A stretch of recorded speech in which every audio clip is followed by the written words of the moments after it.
this, Hugh? Oh, I've had the most dreadful luck. I feel terrible that you've been left alone all this time. The traitorous Dr. Gray tried to steal the annular spectrum, a ring I developed to allow perception and alteration of colour. Some call them impossible colours. Impossible for Dr. Gray, maybe. Anyway, something went wrong. I turned a strange shade and became invisible.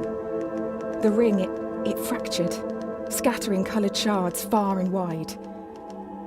I stayed at home for many weeks, watching, waiting, existing on this coloured plane. I couldn't speak to you, nor interact with anything in the mono world. So I left. I left for the university where I hid away the coloured tools I had created. I pray you have found what is left of the ring.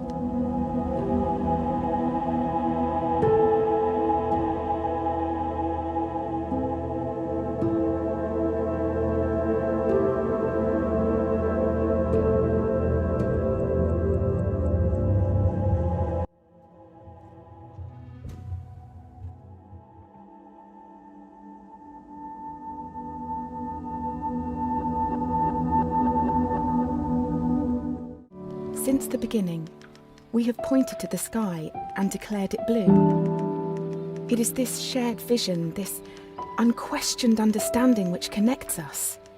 But are you really seeing blue the same way I see it?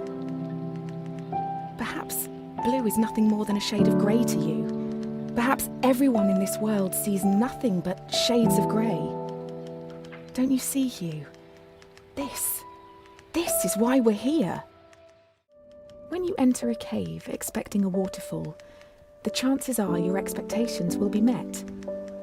But if you discard those expectations, don't you think instead the cave will be full of surprises? I ask for you, Hugh, to abandon your expectations, to pull me back from the brink of unreality. I need you to see the world not for what it is, but for what it can be. Did you know, Hugh, that purple is at the very end of the visible spectrum? It's the hardest colour for our eyes to distinguish. Now, imagine a shade one step further than purple, a colour beyond what we can actually perceive. We call these impossible colours. And I fear that this is where I currently reside. If reality is rooted in our perception, and you cannot perceive me, do I even exist to you? I'm sure that I do. I mean, you're reading this letter, or at least I hope you are. I'm sorry, but existing in this strange state of impermanence does funny things to you, Hugh. It makes you question what is real. Dr. Gray soon became my assigned mentor, and I can't help but feel he somehow had a hand in it. Our fires burnt brightest when we worked together. It felt like we could achieve anything. We discovered more about colour than I could ever have imagined. We split light, mapped spectrums, we painted. We laughed.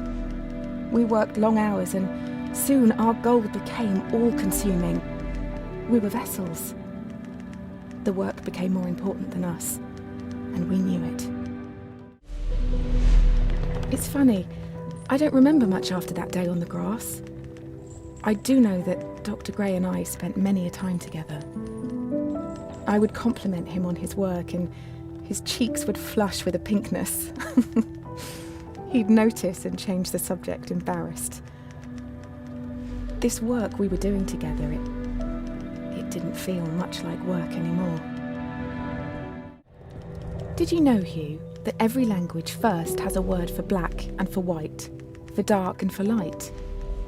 The first colour described afterwards is always red. The colour of blood and wine, the colour of anger. The anger I felt when I was told my experiments had gone too far. When Dr. Gray sided with the university, stopping my research altogether. For all our languages, for all our ways to communicate, it's funny how sometimes we simply cannot. It leads people to do things they regret. To steal, to break, to forget what is important. Once a seed has taken root, it doesn't take long for it to grow, to nurture and blossom into something beautiful. The seed of knowledge was planted in my mind, and I wasn't prepared to let it wilt and die. The university claimed my experiments were unethical, that altering the fabric of our reality was dangerous. They were unflinching. My research was confiscated and my contract terminated. Following my expulsion, I was left with no choice but to uproot and move us both far away. I knew of a small fishing village a boat ride from the university, where I hoped my reputation wouldn't precede me. You and I moved into a humble home, which is now where you've spent most of your childhood. Do you recall those dusty old tomes that used to sit on my desk? The ancient scriptures of civilizations lost.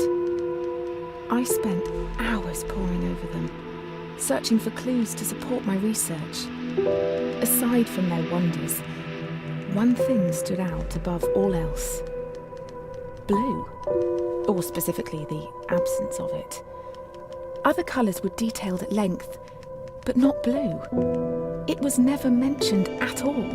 The word simply didn't exist. Could they not distinguish blue? Without a word to describe it, how can we be sure they could see it at all? Spring was around the corner. Yellow daffodils poked through the dirt in our backyard. As time moved, my resentment slowly slipped away. I continued my research from home. Without Dr. Gray, work was slow, but I still made progress. One day, Hugh, when you were sleeping, I watched over you. I was on the cusp of a breakthrough, and you were the last person left to see it. I was so excited, for the both of us. My research led me to tales of a long-lost civilization. They built great machines, pioneering electricity many years before we discovered it. Strangely, though, this civilization is said to have felt no pain. They knew of pain and observed it, yet could not experience it themselves. Explaining to them the sensation of pain is like me explaining colour to someone that can only see in black and white. I wonder, Hugh, if we will be able to share in our experiences of colour. The first time I wore the ring, I could see a coloured image of the sun. Aqua, purple, orange, pink, red, blue, yellow and green. Great fireworks played out across the backdrop to my reality. Was I dreaming? Was I alive? My senses, dulled from a lifetime of monotone, struggled with the revelation. Time eased. Colours danced in slow motion, like Pollock painting a ballet on the moon. I removed the ring and time slipped back to normal. Colour dissolved into grey. It was overwhelming. But what followed affected me the most. After seeing in colour for the first time, when everything returned to normal, I could remember in colour. I had never before had a coloured memory. The more I experienced, the more I realised how little I was experiencing. Seeing the world in true colour was not true at all. The goalposts had just been moved a little further down an infinite playing field. These shades, they are a paradigm away from what I could ever imagine. And yet, how much more there must be? Is there ever such a thing as true reality, Hugh? Does truth exist in our minds the same way that colour does? Maybe next I'll stumble upon a third dimension. Could you imagine? If a tree stands in the woods and nobody's there to see it, does that tree exist? Does it have colour and form? Does it matter? This journey has been difficult, Hugh, and whilst I have trodden a lost, winding path, I feel no closer to the truth I was after. No matter how long you chase the moon. If truth does exist in our minds, then I feel there may be one that I have neglected. All this time, you've been alone, and now uprooted, on a journey for my cause. For what? So that I could see the world a little clearer? I do hope, in the end, it was worth it. For both of us. Being back at the university has surfaced many memories, Hugh. I remember taking you to lectures. You would crawl to the front of the hall when I wasn't paying attention. Dr. Gray would look down from his lectern, and all his seriousness and authority would wash away. He would pick you up, walk over, and return you to my arms with a smile. Love cannot be measured, Hugh. Like colour, it exists inside of us. I buried it. I buried the love that I had for my own ends. I hope after all this, you will see my mistakes for what they are. Yours lovingly, Mum. Hugh, it has been too long.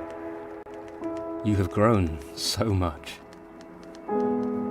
Your mother, I tried to warn her. I thought that exiling her from the university would protect her, would protect you.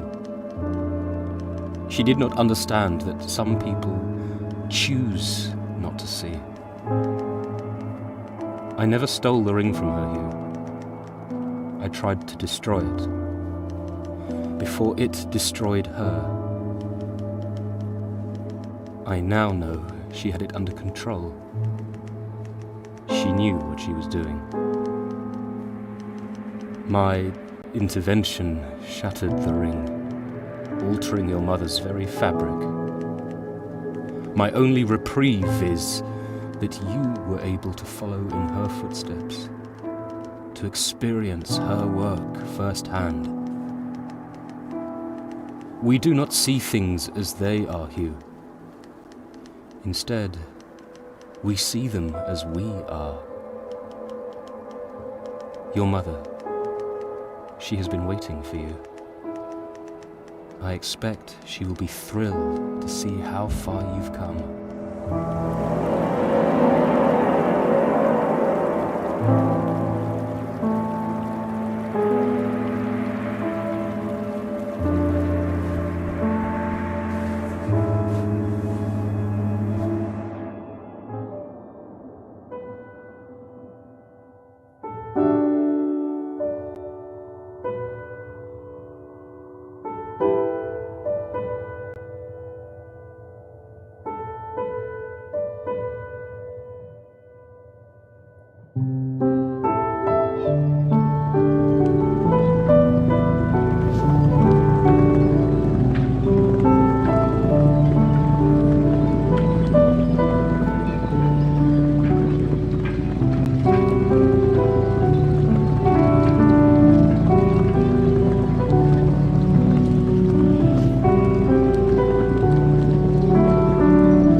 P.S. You cannot always control what happens to you, but you can choose how you see it. Now you can see true colour. You must decide if it is for better or worse. I hope after all this, it is for the better.